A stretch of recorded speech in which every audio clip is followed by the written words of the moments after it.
Hello friends, എല്ലാ കൂട്ടുകാർക്കും Manu's voice എന്ന യൂട്യൂബ് ചാനലിന്റെ ഏറ്റവും പുതിയ വീഡിയോയിലേക്ക് സ്വാഗതം. ഇന്ന് ഞങ്ങൾ എക്സ്പ്ലെയിൻ ചെയ്യാൻ പോകുന്നത് ജയസൂര്യ ഷാജി പാപ്പനായി അഴിഞ്ഞാടിയ ആട് എന്ന സിനിമയുടെ മൂന്നാം ഭാഗമായ ആട് 3 എന്ന സിനിമയാണ്. അപ്പോൾ നമുക്ക് സമയം കളയാതെ വീഡിയോയിലേക്ക് കടക്കാം. സിനിമ തുടങ്ങുന്നത് 2370 കാലഘട്ടം കാണിച്ചുകൊണ്ടാണ്. ദ ഓർഗനൈസേഷൻ എന്ന ഒരു ഏകാധിപത്യ ഭരണകൂടമാണ് ഭൂമി മുഴുവനായും ഭരിച്ചുകൊണ്ടിരുന്നത്. ആ ഏകാധിപത്യ ഭരണത്തിൽ ഭൂമിയിലെ മുഴുവൻ പ്രകൃതി വിഭവങ്ങളും നശിച്ചു പോയിരുന്നു. എങ്കിലും അവരുടെ അധികാരം നിലനിർത്തുന്നതിനായി കാലത്തെ തന്നെ നിയന്ത്രിക്കാൻ കഴിയുന്ന സ്റ്റാർഡസ്റ്റ് എന്ന ഒരു വസ്തുവിനെ ദ ഓർഗനൈസേഷൻ ഭൂമിയിൽ മുഴുവൻ തിരയാൻ തുടങ്ങി. എന്നാൽ ഇതിനിടയിൽ ഒരു വിപ്ലവ സംഘം ഉയർത്തെഴുന്നേൽക്കുകയാണ്. വിപ്ലവം എന്നാൽ ഈ കാലത്ത് പി ശശിയാണല്ലോ.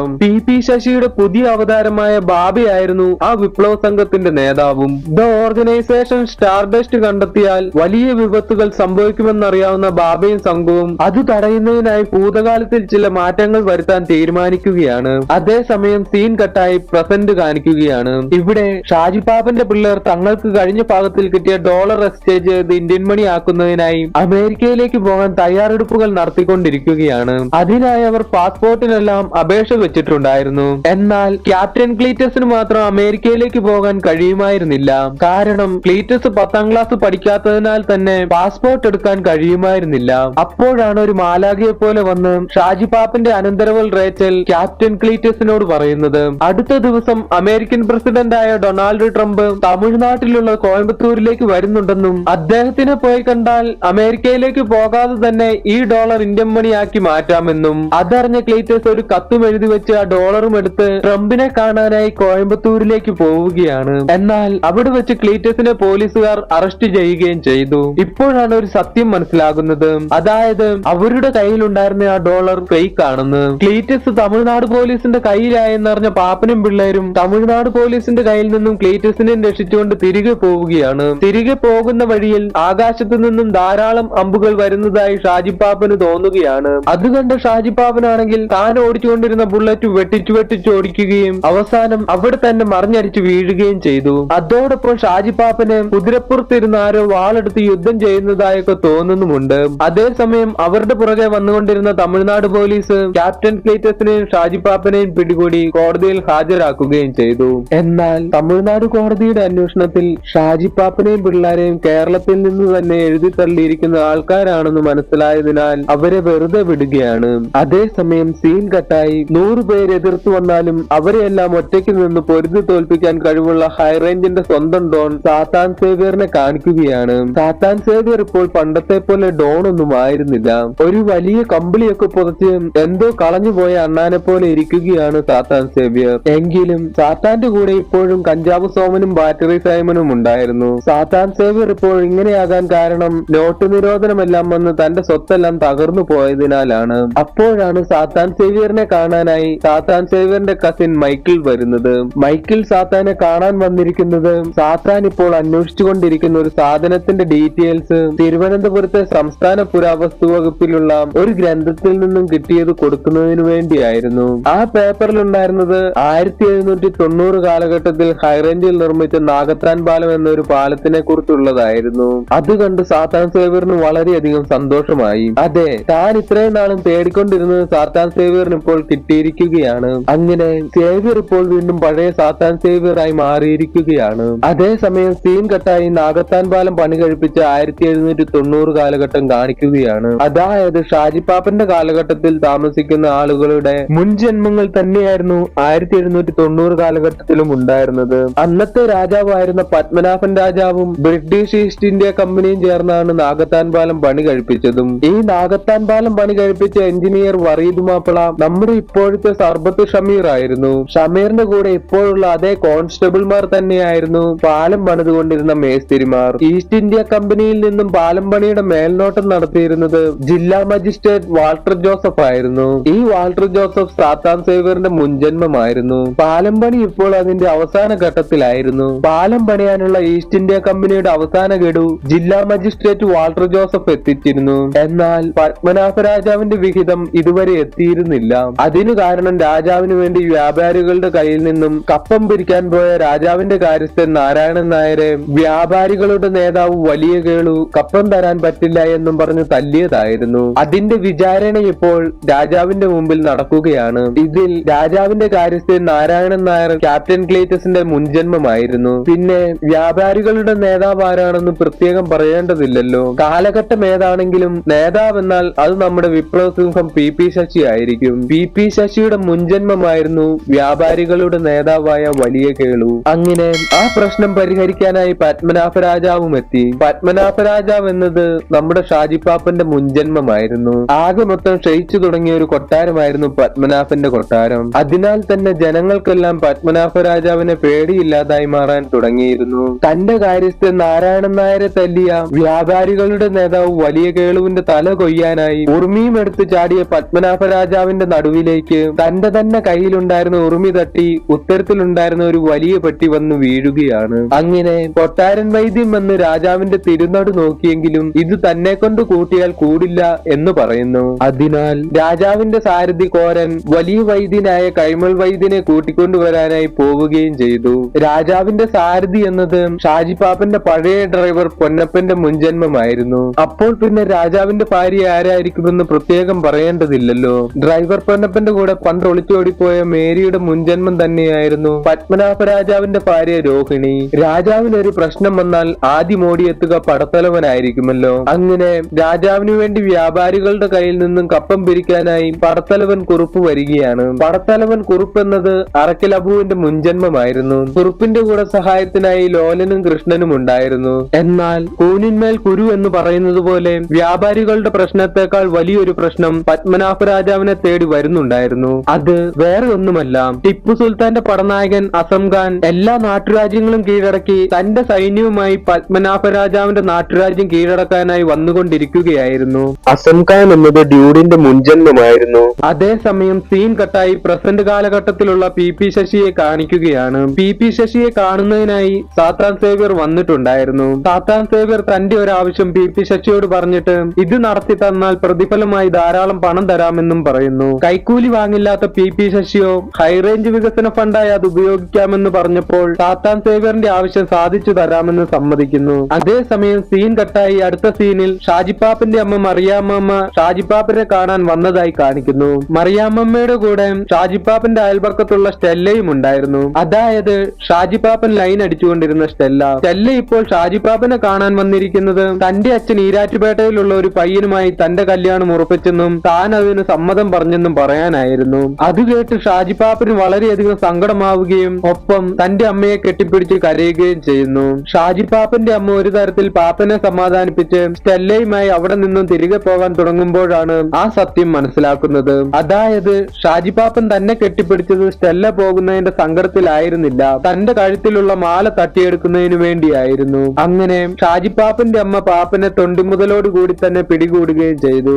അതെല്ലാം കണ്ട ഷാജിപ്പാപ്പന്റെ പിള്ളേര് ഷാജിപ്പാപ്പനോട് പാപ്പന്റെ സമയം ഇപ്പോൾ ശരിയല്ലെന്നും അതിനാൽ നമുക്കൊരു മന്ത്രവാദിയെ കണ്ട് പ്രശ്നം വെക്കാമെന്നും പറയുകയാണ്. അങ്ങനെ അവർ മന്ത്രവാദി ചുടലരാമ പണിക്കരെ കാണാനായി വരികയാണ്. ഷാജിപ്പാപ്പന്റെ കാര്യങ്ങൾ നോക്കിയ മന്ത്രവാദി പണിക്കർ ഒരു രാജാവിനെ പോലെ കുതിരമേൽ കയറി പോരാടാൻ പോകുന്ന ആളാണ് ഷാജിപ്പാപ്പനെന്നും വലിയൊരു പോരാട്ടം തന്നെ വരാൻ പോവുകയാണെന്നും കൂടെയുള്ളവരെല്ലാം പോരാട്ടത്തിനിടയിൽ മരണപ്പെടുമെന്നും എങ്കിലും പാപ്പൻ തനിയെ നിന്ന് പോരാടി ജയിക്കണമെന്നും പാപ്പന്റെ വിജയത്തിലാണ് ഈ ലോകത്തിന്റെ നിലനിൽപ്പുള്ളതെന്നും പറയുന്നു. അതെല്ലാം കേട്ട് പാപ്പന്റെ കൂടെയുള്ളവർ ഈ വയ്യാത്ത നടുവും വെച്ച് പാപ്പൻ എങ്ങനെ കുതിരപ്പുറത്ത് കയറി യുദ്ധം ചെയ്യാനാണ് എന്നും പറഞ്ഞ് ചിരിക്കുന്നുണ്ടായിരുന്നു. എങ്കിലും ഇതെല്ലാം ഇടയ്ക്കിടയ്ക്ക് സ്വപ്നത്തിൽ കാണുന്ന പാപ്പന് അതങ്ങനെ തള്ളിക്കളയാൻ കഴിയുന്നുണ്ടായിരുന്നില്ല. അതേസമയം സീൻ കട്ടായി വീണ്ടും 1790 കാലഘട്ടം കാണിക്കുകയാണ്. അവിടെ അറബിക്കടൽ വഴി കൊള്ളക്കാരിയായ കസാൻഡ്രയും സംഘവും എന്തോ ഒരു സാധനവും തേടി പത്മനാഭ രാജാവിന്റെ നാട്ടുരാജ്യം ലക്ഷ്യമാക്കി വന്നുകൊണ്ടിരിക്കുകയായിരുന്നു. അതേസമയം സാത്താൻ സേവ്യറിന്റെ മുൻജന്മമായിരുന്ന ബ്രിട്ടീഷുകാരുടെ ജില്ലാ മജിസ്ട്രേറ്റ് വാൾട്ടർ ജോസഫ് പത്മനാഭ രാജാവിനെ കാണാനായി വന്നിരിക്കുകയാണ്. അതായത് ടിപ്പു സുൽത്താന്റെ പടത്തലവൻ അസം ഖാൻ പത്മനാഭ രാജാവിന്റെ നാട്ടുരാജ്യം ആക്രമിക്കാനായി വന്നുകൊണ്ടിരിക്കുകയാണല്ലോ. അതിനാൽ നമുക്കെല്ലാവർക്കും പലായനം ചെയ്യാം, അതായത് ഒളിവിൽ പോകാം എന്ന് പറയുന്നതിനു വേണ്ടിയായിരുന്നു വാൾട്ടർ ജോസഫ് പത്മനാഭനെ കാണാൻ വന്നിരുന്നത്. എന്നാൽ അതിന് പത്മനാഭ രാജാവ് നമ്മൾ എന്തിനു പലായനം ചെയ്യണം, ഈസ്റ്റ് ഇന്ത്യ കമ്പനി നമ്മുടെ കൂടെയുണ്ടല്ലോ, അതിനാൽ നമുക്ക് ഒരുമിച്ച് നിന്ന് അസം ഖാനെതിരെ പൊരുതാം എന്ന് പറയുന്നു. അതിന് വാൾട്ടർ ജോസഫ് നമ്മുടെ രണ്ടുപേരുടെയും സൈന്യം ചേർത്താൽ പോലും അസം ഖാന്റെ സൈന്യത്തിന്റെ 10 വരില്ല, അതിനാൽ അതിനാൽ ഒളിവിൽ പോകുന്നതാണ് ബുദ്ധി എന്നും പറഞ്ഞ് വാൾട്ടർ ജോസഫ് അവിടെ നിന്നും പോവുകയാണ്. അതിനിടയ്ക്ക് കൈമൾ വൈദ്യര് വന്ന് പത്മനാഭ രാജാവിനോട് രാജാവിനുണ്ടായ ഈ നടുവുവേദന പെട്ടെന്നൊന്നും മാറില്ലെന്നും മാത്രവുമല്ല ജന്മജന്മാന്തരങ്ങളോളം ഇത് നിലനിൽക്കുമെന്നും പറയുന്നു. അതേസമയം പത്മനാഭ രാജാവിന്റെ രാജ്യത്തുണ്ടായിരുന്ന ജനങ്ങളെല്ലാവരും പലായനം ചെയ്യാൻ തുടങ്ങിയിരുന്നു. മാത്രവുമല്ല പ്രജകളുടെ കൂടെ പത്മനാഭ രാജാവിന്റെ പോരാളികൾ വരെ പലായനം ചെയ്യാൻ തുടങ്ങിയിരുന്നു. എന്തിനേറെ രാജാവിന്റെ പടത്തലവൻ കുറുപ്പും കൂട്ടുകാരും മതം മാറി മുസ്ലിമായി അസംഖാന്റെ സൈന്യത്തിൽ ചേരാൻ പോവുകയും ചെയ്തു. അതേസമയം സർബത്ത് ഷമീറിന്റെ മുൻജന്മമായിരുന്ന വറീദ് മാപ്പിള താനും പലായനം ചെയ്യാൻ പോവുകയാണെന്നുള്ള കാര്യം രാജാവിനെ അറിയിക്കാനായി വന്നിരിക്കുകയാണ്. എന്നാൽ രാജാവ് വറീദിനോട് പാലം ജനങ്ങൾക്കെല്ലാം ആവശ്യമുള്ളതിനാൽ അസംഖാൻ ഒരിക്കലും പാലം പൊളിക്കുകയില്ല, അതിനാൽ 2 ദിവസത്തിനകം പാലം പണി തീർക്കണമെന്നും ഞാൻ കാര്യസ്ഥന്റെ കയ്യിൽ പാലം പണി തീർക്കാനുള്ള ബാക്കി പണവും പാലത്തിന് ബലക്ഷയം സംഭവിക്കാതിരിക്കാൻ പൂജിച്ചു വെച്ചിരിക്കുന്ന തകിടും കൊടുത്തുവിടാം, അതും ആ പാലത്തിൽ വെക്കണമെന്ന് പറയുന്നു. അതേസമയം സീൻ കട്ടായി പ്രസന്റിൽ ഷാജിപ്പാപ്പന്റെ കാലഘട്ടം കാണിക്കുന്നു. ഇവിടെ ഇപ്പോൾ പത്മനാഭ രാജാവിന്റെ കാലത്ത് പണിത ആ നാഗത്താൻ പാലം പൊളിക്കണമെന്നും പറഞ്ഞുള്ള പ്രതിഷേധം നടന്നുകൊണ്ടിരിക്കുകയാണ്. അതേസമയം തന്നെ പി ശശിയാശാൻ മന്ത്രിസഭയിൽ നാഗത്താൻ പാലത്തിന് ബലക്ഷയമാണെന്നും അത് പൊളിച്ചു പുതിയ പാലം നിർമ്മിക്കണമെന്നുള്ള ആവശ്യം മുഖ്യമന്ത്രിയെ അറിയിക്കുകയും ചെയ്യുന്നു. പി ശശിയുടെ ശല്യം സഹിക്കാൻ കഴിയാതെ അവസാനം മുഖ്യൻ ആ പാലം പൊളിക്കാനുള്ള അനുവാദം കൊടുക്കുകയാണ്. അതേസമയം സീൻ കട്ടായി പത്മനാഭ രാജാവിന്റെ കാലത്ത് എന്തോ ഒരു സാധനം അന്വേഷിച്ച് കസാൻഡ്ര എന്നൊരു കടൽ കൊള്ളക്കാരിയും സംഘവും വന്നതിനെ കുറിച്ച് പറഞ്ഞിരുന്നല്ലോ. അവരുടെ പുതിയ ജന്മമായ ലാറയും തന്റെ അനുയായികളെയും കൂട്ടി ഈ ജന്മത്തിലും എന്തോ ഒരു സാധനം തേടി ഹൈറേഞ്ചിലേക്ക് വന്നിരിക്കുകയാണ്. ഹൈറേഞ്ചിലെത്തിയ ലാറയും സംഘവും സാത്താൻ സേവ്യറിന് സംസ്ഥാന പുരാവസ്തു വകുപ്പിൽ നിന്നും നാഗത്താൻ പാലത്തിന്റെ ഡീറ്റെയിൽസ് കൊണ്ടുകൊടുത്ത സാത്താൻ സേവ്യറിന്റെ കസിൻ മൈക്കിളിനെ പിടികൂടുകയും പുരാവസ്തു വകുപ്പിൽ നിന്നും എടുത്ത ആ ഗ്രന്ഥം ആർക്കാണ് കൊണ്ടു കൊടുത്തതെന്നും ചോദിക്കുന്നു. എന്നാൽ അതിന് മറുപടിയൊന്നും പറയാത്ത മൈക്കിളിനെ ലാറ ഷൂട്ട് ചെയ്ത് കൊല്ലുകയാണ്. അതേസമയം ഇവിടെ നാഗത്താൻ പാലം പൊളിക്കാനുള്ള ടെൻഡർ സാത്താൻ സേവ്യർ നേടിയെടുക്കുകയും ചെയ്തു. അതെ, സാത്താൻ സേവ്യർ എന്ന് പി ശശിയാശാനെ കണ്ട് ഒരു കാര്യം സാധിച്ചു തരണമെന്ന് പറഞ്ഞിരുന്നല്ലോ. അത് ശരിക്കും ഈ നാഗത്താൻ പാലം പൊളിക്കാനുള്ള അനുമതി നേടിത്തരണം എന്നുള്ളതായിരുന്നു. സാത്താൻ സേവ്യർ പാലം പൊളിക്കാനുള്ള കൊട്ടേഷൻ ഏറ്റെടുത്തത് തന്റെ കൂടെയുള്ള കഞ്ചാവ് സോമന്റെയും ബാറ്ററി സൈമന്റെയും പേരിലായിരുന്നു. അതിനാൽ ബാറ്ററി സൈമണും കഞ്ചാവ് സോമനും പാലം പൊളിക്കുന്നതിനുള്ള പേപ്പേഴ്സ് എല്ലാം വില്ലേജിൽ നിന്നും വാങ്ങാൻ വരികയാണ്. എന്നാൽ അവർ ചെന്നുപെട്ടതോ നമ്മുടെ ഷാജിപ്പാപ്പന്റെ മുമ്പിലും. അതേസമയം സീൻ കട്ടായി പത്മനാഭ രാജാവിന്റെ കാലഘട്ടം കാണിക്കുകയാണ്. വറീദ് മാപ്പിളയോട് 2 ദിവസത്തിനകം പാലം പണി തീർക്കാൻ പറഞ്ഞുവിട്ട രാജാവ് തന്റെ കാര്യസ്ഥൻ നാരായണൻ നായരെയും കൂട്ടി കൊട്ടാരത്തിലുള്ള ഒരു രഹസ്യ അറയിലേക്ക് പോവുകയാണ്. നോക്കുമ്പോഴതാ അവിടെ നിറയെ രത്നങ്ങളും വൈഡൂര്യങ്ങളും എല്ലാം ഇരിക്കുന്നു. അതെല്ലാം കണ്ട് കാര്യസ്ഥൻ നാരായണൻ അന്തം വിട്ടു നിൽക്കുകയാണ്. കാരണം ക്ഷയിക്കാറായി നിൽക്കുന്ന ഈ കൊട്ടാരത്തിൽ താമസിക്കുന്ന രാജാവിന്റെ കയ്യിൽ ഇത്രയധികം സ്വത്തുക്കൾ ഉണ്ടെന്ന് സ്വപ്നത്തിൽ പോലും ആരും വിചാരിക്കുകയില്ല. എന്നാൽ അതിനേക്കാളെല്ലാം വിലപിടിപ്പുള്ള മറ്റൊരു സാധനം രാജാവിന്റെ കയ്യിലുണ്ടായിരുന്നു. അതായത് സിനിമയുടെ തുടക്കത്തിൽ പറഞ്ഞ കാലങ്ങളെയെല്ലാം നിയന്ത്രിക്കാൻ കഴിയുന്ന സ്റ്റാർഡസ്റ്റ് ആയിരുന്നു രാജാവിന്റെ കയ്യിലുണ്ടായിരുന്നത്. ആകാശത്തിനും അപ്പുറമുള്ള ഏതോ ഒരു സ്ഥലത്തു നിന്നും വന്ന അപൂർവ ശക്തിയുള്ള ഒരു കല്ല്. അങ്ങനെയാണ് കാർന്നോന്മാര് രാജാവിനോട് ആ കല്ലിനെ കുറിച്ച് പറഞ്ഞിരിക്കുന്നത്. നക്ഷത്രധൂളി എന്നാണ് അവരതിനെ വിളിച്ചിരുന്നതും. അങ്ങനെ പത്മനാഭ രാജാവ് കാര്യസ്ഥൻ നാരായണന്റെ കയ്യിൽ തന്റെ കയ്യിലുണ്ടായിരുന്ന ആ നക്ഷത്രധൂളിയും രത്നങ്ങളുമെല്ലാം പെട്ടിയിലാക്കി പാലം പണിയുന്ന എഞ്ചിനീയറായ വറീദ് മാപ്പിളയുടെ കയ്യിൽ കൊണ്ടു കൊടുത്തിട്ട് പാലത്തിന് ബലക്ഷയം സംഭവിക്കാതിരിക്കാൻ ജപിച്ച തകിടുകളാണ് ഇതിനുള്ളിൽ എന്ന് പറയാൻ പറയുന്നു. ആ പെട്ടി കയ്യിൽ കിട്ടിയ വറീദ് മാപ്പിള ആ പെട്ടിയോടെ തന്നെ അതെല്ലാം പണിതുകൊണ്ടിരുന്ന പാലത്തിനുള്ളിൽ വെക്കുകയും ചെയ്തു. അതിനുശേഷം പത്മനാഭ രാജാവും പലായനം ചെയ്യുകയാണ്. അതേസമയം സീൻ കട്ടായി പ്രസന്റ് കാലഘട്ടം കാണിക്കുകയാണ്. ഇവിടെ കഞ്ചാവ് സോമനും ബാറ്ററി സൈമനും പാലം പൊളിക്കാനുള്ള ടെൻഡർ വാങ്ങാൻ വന്നപ്പോൾ ഷാജിപ്പാപ്പനെ കണ്ടുവെന്ന് പറഞ്ഞല്ലോ. അവിടെ വെച്ചവർ ഷാജിപ്പാപ്പനുമായി പുതിയൊരു കരാർ ഒപ്പിടുകയും ചെയ്തു. അതായത് ആ പാലം പൊളിക്കുമ്പോൾ കിട്ടുന്ന കമ്പിയും മറ്റ് ആക്രി സാധനങ്ങളുമെല്ലാം 10,000 രൂപയ്ക്ക് പാപ്പന് കരാർ ഒപ്പിട്ട് കൊടുക്കുകയാണ്. എന്നിട്ട് അഭിമാനപൂർവ്വം തങ്ങളുടെ ബോസായ സാത്താൻ സേവ്യറിനോട് ഇതിനെക്കുറിച്ച് പറയുകയാണ്. ആ പാലം പൊളിക്കുന്നതിന്റെ വേസ്റ്റ് എല്ലാം അവിടെ നിന്നും മാറ്റുന്നതിന് ഏറ്റവും കുറഞ്ഞത് ഒരു 10 ലക്ഷം രൂപയെങ്കിലും വേണം. അതാണ് ഞങ്ങൾ നിസാര പൈസയ്ക്ക് പാപ്പന്റെ തലയിൽ കെട്ടിവെച്ചത്. അതെല്ലാം കേട്ട് സാത്താൻ സേവ്യറിന് ഭ്രാന്ത് പിടിക്കുന്നുണ്ടായിരുന്നു. കാരണം ആ പാലത്തിനകത്ത് നിധിയുണ്ടെന്ന് അറിഞ്ഞിട്ട് തന്നെയാണ് സാത്താൻ സേവ്യർ ആ പാലം പൊളിക്കാനുള്ള അനുമതി പി ശശിയിൽ നിന്നും വാങ്ങിയെടുത്തത് തന്നെ. അതിനാൽ സാത്താൻ സേവ്യർ നേരെ ഷാജിപ്പാപ്പനെ കാണാൻ വന്നിരിക്കുകയാണ്. എന്നിട്ട് 10,000 രൂപയ്ക്ക് നിങ്ങൾ വാങ്ങിയ എഗ്രിമെന്റിന് പകരം 25 ലക്ഷം രൂപ വരെ തരാമെന്നും പറയുന്നു. എന്നാൽ സാത്താൻ സേവ്യർ ഇത്രയധികം പൈസ ആ പാലത്തിലെ ആക്രിക്ക് തനിക്ക് വേണ്ടി കൊടുക്കാൻ തയ്യാറായെങ്കിൽ അതിനുള്ളിൽ അത്രയും വിലപിടിപ്പുള്ള എന്തോ ഉണ്ടെന്ന് മനസ്സിലാക്കിയ പാപ്പൻ ആ എഗ്രിമെന്റ് തിരികെ കൊടുക്കാൻ സമ്മതിച്ചതുമില്ല. അപ്പോഴാണ് സാത്താൻ സേവ്യർ തന്റെ കൂടെയുള്ള കഞ്ചാവ് സോമനോടും ബാറ്ററി സൈമനോടും ആ പാലത്തിനുള്ളിൽ നിധി ഉണ്ടെന്നുള്ള കാര്യം പറയുന്നത്. അതറിഞ്ഞ കഞ്ചാവ് സോമൻ തന്റെ ശരിക്കുള്ള ബോസായ ഡൂഡിന്റെ അടുത്ത് വന്ന് എല്ലാ കാര്യങ്ങളും ഡൂഡിനോട് പറയുകയാണ്. ഡൂഡ് ഇപ്പോഴുണ്ടായിരുന്നത് താൻ ബോംബിട്ട് നശിപ്പിച്ച തന്റെ പഴയ ബോസിന്റെ മരുമകന്റെ കൊപ്രാക്കളത്തിലായിരുന്നു. തന്റെ മാമനുണ്ടാക്കിയ സകല നഷ്ടങ്ങളും നികത്തുന്നതിനായി ഡൂഡിനെയും ഡൂഡിന്റെ ആളുകളെയും അടിമകളെ പോലെ പണിയെടുപ്പിച്ചുകൊണ്ടിരിക്കുകയായിരുന്നു ഡൂഡിന്റെ ഇപ്പോഴത്തെ മുതലാളി. അതിനാൽ ഡൂഡ് തന്റെ മുതലാളിയോട് എന്നെ കുറച്ചു ദിവസത്തേക്ക് വിടുകയാണെങ്കിൽ കിട്ടാൻ പോകുന്നത് കോടികളാണെന്നും കിട്ടുന്നതിന്റെ പകുതി മുതലാളിക്കും തരാമെന്ന് പറയുന്നു. എന്നാൽ മുതലാളി ഡൂഡിനോട് നീ എന്റെ അടിമയാണെന്നും നിനക്ക് കിട്ടുന്നത് മുഴുവനും എനിക്ക് അവകാശപ്പെട്ടതാണെന്നും പറഞ്ഞ് അവിടെ നിന്നും പോകാൻ സമ്മതിക്കുന്നു. അതോടൊപ്പം ഡൂഡ് തന്നെ പറ്റിച്ചിട്ട് പോകാതിരിക്കാനായി ഡൂഡിന്റെ കൂടെ പുലിക്കേശി എന്ന ഒരാളെയും വിടുന്നു. കൂടാതെ ഡൂഡിനൊരു നിക്കർ കൂടി മുതലാളി കൊടുക്കുന്നു.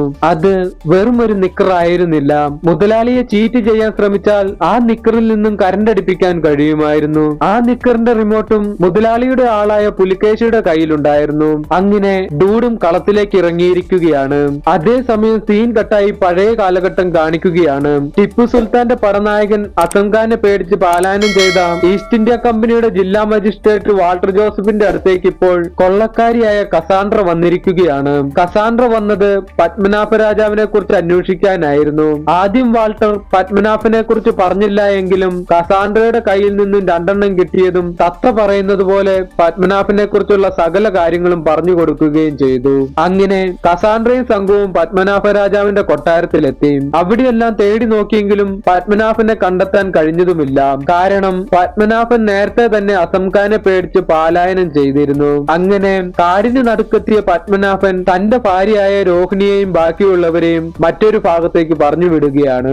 അതേസമയം അസം ഖാൻ തന്റെ സൈന്യവുമായി പത്മനാഭ രാജാവിന്റെ കൊട്ടാരത്തിലെത്തിയിരുന്നു. ഈ അസം ഖാനും പത്മനാഭ രാജാവിന്റെ കയ്യിലുണ്ടായിരുന്ന നിധിയെക്കുറിച്ച് അറിഞ്ഞാണ് ഇവിടേക്ക് വന്നത് തന്നെ. എന്നാൽ നിധിയുമായി രാജാവ് മുങ്ങിയതറിഞ്ഞ അസം ഖാൻ അവിടെ ഉണ്ടായിരുന്ന നാട്ടുകാരോട് എനിക്ക് രാജാവുമായി മാത്രമേ യുദ്ധമുള്ളൂ എന്നും പ്രജകളോട് ഞാൻ യുദ്ധം ചെയ്യാറില്ല എന്നും രാജാവ് എവിടെയുണ്ടെന്ന് പറയുന്നവർക്ക് വിലപിടിപ്പുള്ള സമ്മാനങ്ങൾ തരുന്നതാണെന്നും പറയുന്നു. അതേസമയം സീൻ കട്ടായി പ്രസന്റ് കാലഘട്ടം കാണിക്കുകയാണ്. ഇവിടെ ഇപ്പോൾ നാഗത്താൻ പാലം പൊളിക്കാനുള്ള ദിവസം എത്തിയിരിക്കുകയാണ്. പാലം പൊളിക്കുന്നത് കാണാനായി ധാരാളം ജനങ്ങളും മീഡിയക്കാരുമെല്ലാം തടിച്ചുകൂടി നിൽപ്പുണ്ടായിരുന്നു. അതോടൊപ്പം ആ പാലത്തിന്റെ ആക്രികളെല്ലാം പെറുക്കുന്നതിനായി ഷാജി പാപ്പനും പിള്ളേരും പാലത്തിലുള്ള നിധി എടുക്കുന്നതിനായി സാത്താൻ സേവ്യറും കൂട്ടാളികളും ഇവരെല്ലാം വാച്ച് ചെയ്തുകൊണ്ട് സർബത്ത് ഷമീറും നിൽപ്പുണ്ടായിരുന്നു. അങ്ങനെ കൗണ്ട് ഡൗൺ തുടങ്ങി പാലവും തകർന്നു. ആക്രിക്ക് വേണ്ടി കാത്തിരുന്ന ഷാജി പാപ്പനെയും നിധിക്ക് വേണ്ടി കാത്തിരുന്ന സാത്താൻ സേവ്യറിനെയും പറ്റിച്ച് തകർന്ന പാലത്തിൽ നിന്നും ഹെലികോപ്റ്റർ തൂങ്ങി വന്ന് ഡൂഡ് ആ പാലത്തിൽ ഉണ്ടായിരുന്ന നിധിയുടെ പെട്ടിയുമായി അവിടെ നിന്നും പോവുകയാണ്.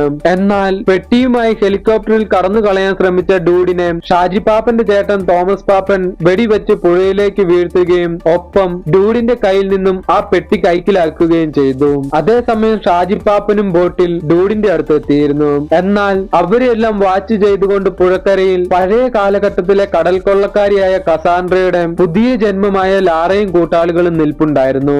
അങ്ങനെ ലാറയും സംഘവും ഷാജി പാപ്പന്റെയും തോമസ് പാപ്പന്റെയും ബോട്ട് ബോംബ് വെച്ച് തകർത്ത് അവരുടെ കയ്യിലുണ്ടായിരുന്ന പെട്ടിയും തട്ടിയെടുത്ത് പോകാൻ തുടങ്ങുമ്പോഴാണ് അവിടേക്ക് സർബത്ത് ഷമീർ വരുന്നത്. എന്നാൽ ലാറ വളരെ കൂളായി സർബത്ത് ഷമീറിനെ ഇടിച്ചു പിഴിഞ്ഞ് സർബത്താക്കുകയും ചെയ്തു. അപ്പോഴാണ് അവിടേക്ക് സാത്താൻ സേവ്യർ വരുന്നത്. സാത്താൻ സേവ്യർ ലാറയുമായി അടിയൊന്നും ഉണ്ടാക്കാൻ നിന്നില്ല. പകരം ഒരു ഫ്ലൈയിങ് കിസ്സും കൊടുത്ത് അവിടെ നിന്നും പോവുകയാണ്. കാരണം സാത്താൻ സേവ്യറിന്റെ ആളുകൾ ഓൾറെഡി ആ പെട്ടി ലാറയുടെ കയ്യിൽ നിന്നും അടിച്ചു മാറ്റിയിരുന്നു. പെട്ടി സാത്താൻ സേവ്യറിന്റെ കയ്യിലാണെന്നറിഞ്ഞ ഷാജി പാപ്പനും ഡൂഡും സാത്താൻ സേവ്യറിനെ പിടികൂടാനായി പോവുകയാണ്. എന്നാൽ അവരെത്തുന്നതിന് മുമ്പ് തന്നെ ലാറ വീണ്ടും സാത്താൻ സേവ്യറിനെ പിടികൂടി ആ പെട്ടികൾ വീണ്ടും തട്ടിയെടുക്കുകയാണ്. എന്നിട്ട് ആ പെട്ടി തുറന്നു നോക്കുമ്പോഴാണ് ഒരു ട്വിസ്റ്റ്. അതായത് ആ പെട്ടിക്കകത്ത് യാതൊന്നും തന്നെ ഉണ്ടായിരുന്നില്ല. അതേസമയം സീൻ കട്ടായി പഴയകാലം കാണിക്കുകയാണ്. തന്റെ ഭാര്യയെല്ലാം വേറെ വഴിക്ക് പറഞ്ഞുവിട്ട പത്മനാഭൻ രാജാവ് നേരെ പോയത് തന്റെ ചേട്ടൻ നാരായണൻ തമ്പുരാന്റെ അടുത്തേക്കായിരുന്നു. ഷാജി പാപ്പന്റെ ചേട്ടനായ തോമസ് പാപ്പന്റെ മുൻജന്മമായിരുന്നു ഈ നാരായണൻ തമ്പുരാൻ. എന്നാൽ പത്മനാഭ രാജാവ് എത്തുന്നതിന് മുമ്പ് തന്നെ പത്മനാഭ രാജാവിനെ തിരഞ്ഞ് ഈസ്റ്റ് ഇന്ത്യ കമ്പനിയുടെ ജില്ലാ മജിസ്ട്രേറ്റ് ആയ വാൾട്ടർ ജോസഫ് എത്തിയിരുന്നു. വാൾട്ടർ ജോസഫ് പത്മനാഭനോട് ഷാജിപ്പാപ്പനോട് ആ നിധി എവിടെയെന്ന് ചോദിക്കുന്നു. അപ്പോഴാണ് അവിടേക്ക് കൊള്ളക്കാരി കസാൻഡ്രയും സംഘവും വരുന്നത്. കസാൻഡ്രയും അവിടേക്ക് വന്നത് ആ നിധിക്ക് വേണ്ടി തന്നെയായിരുന്നു. പിന്നീട് അവിടെ നടന്നത് ഒരു യുദ്ധമാണ്. എന്നാൽ അതിനിടയിൽ ചേട്ടൻ തമ്പുരാൻ പത്മനാഭ രാജാവിനെ അവിടെ ഉണ്ടായിരുന്ന രഹസ്യ വഴിയിലൂടെ രക്ഷപ്പെടാൻ പറഞ്ഞയക്കുകയാണ്. അവിടെ നിന്നും രക്ഷപ്പെട്ടു വന്ന പത്മനാഭ രാജാവ് ചെന്നുപെട്ടത് അസം ഖാന്റെ മുന്നിലായിരുന്നു. അതേസമയം സീൻ കട്ടായി പ്രസന്റ് കാലഘട്ടം കാണിക്കുകയാണ്. ഇവിടെ സാത്താൻ സേവറിനെ പിടികൂടാൻ പോയ ഷാജിപ്പാപ്പന്റെയും ഡൂഡിന്റെയും വണ്ടികൾ തമ്മിൽ കൂട്ടിയിടിക്കുകയാണ്. അതോടെ ഇവിടെ ഷാജിപ്പാപ്പനും ഡൂഡും തമ്മിലുള്ള ഫൈറ്റ് തുടങ്ങാൻ പോവുകയാണ്. അതായത് പ്രസന്റ് കാലഘട്ടത്തിൽ ഇവിടെ ഷാജിപ്പാപ്പനും ഡൂഡും തമ്മിൽ ഫൈറ്റ് ചെയ്യാൻ തയ്യാറായി നിൽക്കുകയാണ്. പഴയ കാലഘട്ടത്തിലാണെങ്കിൽ ഷാജിപ്പാപ്പന്റെ മുൻജന്മമായിരുന്ന പത്മനാഭ രാജാവും ഡൂഡിന്റെ മുൻജന്മമായിരുന്ന അസം ഖാനും തമ്മിൽ ഫൈറ്റ് ചെയ്യാൻ തയ്യാറായി നിൽക്കുന്നു. ഇവർ രണ്ടുപേരും രണ്ട് കാലഘട്ടത്തിലാണ് ഉള്ളതെങ്കിലും രണ്ടുപേരും നിൽക്കുന്നത് ഒരേ സ്ഥലത്ത് തന്നെയായിരുന്നു. അതായത് ഒരു ലൈൻ ക്രോസിംഗ് പ്രോസസ് തുടങ്ങാൻ പോവുകയാണ്. അങ്ങനെ ഇവിടെ പത്മനാഭ രാജാവും അസം ഖാനും ഫൈറ്റ് ചെയ്യാൻ ഓടി അടുത്തുകൊണ്ടിരിക്കുന്നു. അവിടെയാണെങ്കിൽ ഷാജിപ്പാപ്പനും ഡൂഡും ഫൈറ്റ് ചെയ്യാനായി ഓടി അടുത്തുകൊണ്ടിരിക്കുന്നു. അങ്ങനെ അവർ ഓടി അടുത്തെത്തിയതും പെട്ടെന്ന് അവർ നാലുപേരും അപ്രത്യക്ഷരാവുകയാണ്. അത് കണ്ട് അവരുടെ അടുത്തുണ്ടായിരുന്നവർക്ക് അവിടെ എന്താണ് സംഭവിച്ചതെന്ന് പോലും മനസ്സിലായതുമില്ല. ഒരു മിന്നൽ മാത്രമേ അവർക്ക് കാണാൻ സാധിച്ചുള്ളൂ. ഇതിലെ ട്വിസ്റ്റ് എന്തെന്നാൽ ഇവിടെ നിന്നും അപ്രത്യക്ഷനായ ഡൂഡ് ചെന്നത് പത്മനാഭ രാജാവിന്റെ കാലത്തിലും അസം ഖാന്റെ അടുത്തു നിന്നും അപ്രത്യക്ഷനായ പത്മനാഭ രാജാവ് ചെന്നത് പ്രസന്റിലുള്ള കാലഘട്ടത്തിലേക്കുമായിരുന്നു. അതായത് ഇപ്പോഴുള്ള കാലഘട്ടത്തിലേക്ക് വന്നിരിക്കുകയാണ്. എന്നാൽ നമ്മുടെ ഷാജിപ്പാപ്പനും അസം ഖാനും എവിടെ പോയെന്ന് കാണിക്കുന്നുമില്ല. ഇതോടെ ഈ സിനിമയും അവസാനിക്കുകയാണ്. ശരിക്കും ഇനിയാണ് സിനിമ തുടങ്ങാൻ പോകുന്നത്. അത് കാണുന്നതിനായി നമുക്കെല്ലാവർക്കും ഒരുമിച്ച് കാത്തിരിക്കാം. എല്ലാവർക്കും ഈ വീഡിയോ വളരെയധികം ഇഷ്ടമായെന്ന് വിശ്വസിക്കുന്നു. ഈ വീഡിയോയെ കുറിച്ചുള്ള അഭിപ്രായങ്ങൾ കമന്റ് ബോക്സിൽ എഴുതി അറിയിക്കുക. ഏതെങ്കിലും സിനിമയുടെ എക്സ്പ്ലനേഷൻ വേണമെങ്കിലും കമന്റ് ബോക്സിൽ എഴുതി അറിയിക്കുക. വീഡിയോ കണ്ട എല്ലാ കൂട്ടുകാർക്കും നന്ദി. അടുത്ത വീഡിയോയിൽ കാണുന്നതുവരെ ബൈ.